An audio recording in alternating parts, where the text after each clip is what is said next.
So you go ahead and click on the arrow tool, select the head. When you select the head layer, or whichever layer it is that you want to work with, you'll notice that the shading appears, that it's telling you that it's selected everything on that layer. Okay, so once you've got that, you can go ahead and change the color of the outline. There you go. Okay. If you then further want to adjust lines or vertices, you want to pull them forward or back, whatever, then go ahead and do it.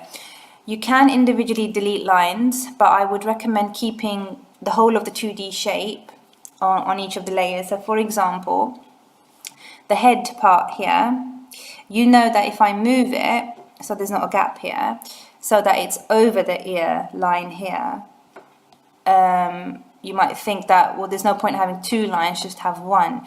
But then each of those lines is completing the 2D shape, which you're going to need for filling. So I would leave 2 lines, okay?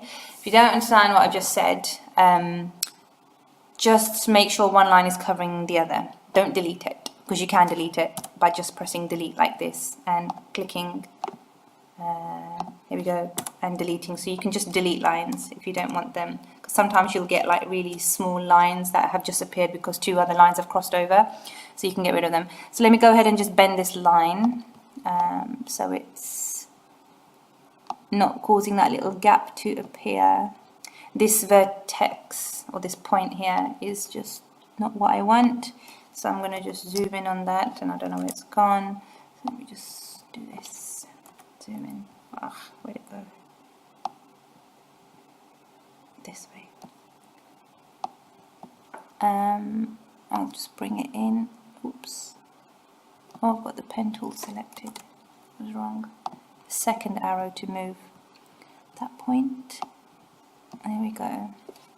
It's a bit better. So you can just like perfect it as you need to perfect it, and you can do so on the other side as well.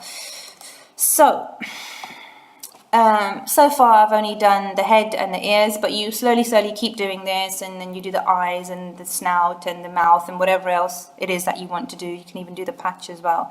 And you are recommended to keep making separate layers, just so you can treat things differently and separately. One thing I will show you before I finish off here and show you one I made earlier is when you're doing things like eyes that you need 2 of, or like the nostrils of the snout that you need 2 of. So when you need to do 2 of the same thing, you need to work smart here and make sure you duplicate. Okay, so there's no point in just drawing like the outline very carefully of one eye and then doing the exact same thing for the other eye. You're much better off duplicating. So here's what I mean. So I've got the eye layer selected. All the others are locked, so I don't accidentally start editing on them. I'll get the pen tool. You can draw a circle for this, but I think a circle is not very realistic, so I'm just going to go ahead and do my shape. There we go. I'm going to go ahead and get my selection tool and push or pull so it's exactly how I want it. Let me zoom in on that. If it starts getting difficult to look at, remember you can change the color just so you can see it a bit better. So it's just for the sake of editing you do this. When you select a layer and everything selects and you want to go ahead and start moving the line or curving the line, it's not letting you do it. It's because everything is selected, so you just have to click somewhere else first and then come back. Okay. So for me, this is a more realistic eye than doing a straight up circle or oval. So I think it's worth the time. That's fine, I'm happy with that. Right, so I want the same on this side, and obviously flipped horizontally, so it's like a mirror image. So all you simply do is select the layer, so you click it over here, and it automatically selects everything. If for whatever reason you just want to do it this way, then you can. You select a part of that line that you've just done, or the outline that you've just done, hold down Shift, and you can just select the rest of it. Okay, if for whatever reason you want to do it this way, that's fine. Until it's all shaded, that means it's all selected, right? Then you simply Control C for copy, and then Control V for paste, and you'll see that it has actually pasted. First thing that I'm going to do is Shift and arrow and send it across, but it should be mirror image, right? So, and you can just set the height as you want it. Whilst it's still all selected and shaded, go to modify, go to transform, and then go to flip horizontal. So that's now a mirror image, and it is a mirror image, and I'll show you by hiding the original. There you go. Okay, so you carry on doing that until you've got a full outline, and your full outline might look something like this. There you go. So I'll show you this against the original. There you go. So that's what it looks like. Let me just zoom in so you can see. There. Okay. The nose looks a little bit piggy, but doesn't matter. When you fill it in, it will look different. Okay, so I'm happy with that final outline. You can actually fill in Flash, as in fill the color, fill this in black, and then do your brown and do whatever else. But I'm just going to go ahead and do it in Photoshop. So I really only use Flash, or I would only use Flash for the logo for just the trace. Okay, so just to make your original piece. So this is how you now save the whole file, and then save, so you can now start editing it in Photoshop. First thing that you must do is save the Flash file. So you simply must do save as an FLA document here. Yeah, so call it something sensible like dog trace, cat trace, whatever, and then just press save. Yes. And then you go ahead and you take out the JPEG from this. So what you do, the first thing you do actually, is get rid of this. So you bin the original, because you don't want the original to be a part of your final JPEG.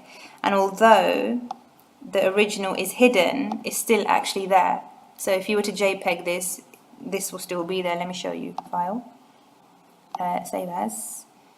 Oops, not save as, export file. So let me just hide it, but not delete it.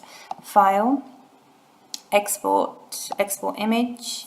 I want it as a JPEG. Let me just call this JPEG, dog trace version 1. And there are 3 things you need to do here. First, you set the resolution to at least 150.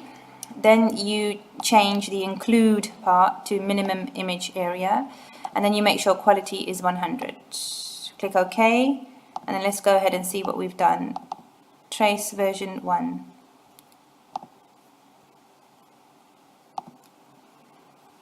Okay, so what you now need to do is save this as a JPEG file. So go to File, Export, and you go to Export Image. Then you just type in whatever name you need to type. So I'm just going to call this dog trace version 1, and it's a JPEG, so I'll know that this is the actual file that I'm going to work with in Photoshop. Then you go ahead and click Save.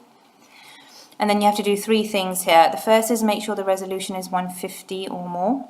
Leave it as 150. Include only the minimum image area. And then make sure that the quality is 100. And then you click OK, and then it saves it. Okay, so what you need to do first is delete the original, because we don't want that to be a part of our work. We just want this to be a part of our final image. Go ahead and go to Export, Export Image. Save it as something that you will recognize it by. So I'm just going to call this dog trace final JPEG. And then you do 3 things here. First, you make sure that the resolution is 150 or 200, nothing less than 150, otherwise the quality will be quite poor. Include only the minimum image area, and quality should be 100. And then you click OK. Then what you're left with is this dog trace final. Okay. If you don't, let me just get rid of this. If you don't get rid of the original before you export, then you end up with all this extra space because your original image was taking up all that space on your canvas. So just make sure you get rid of the original image before you export, okay? So my dog trace file, let's say, if I'm going to say don't save changes because I've deleted the original because I might want to do something again. That's the other one that I was showing you. And that's it. So what we have ended up with is this. So this is now ready to be edited in Photoshop.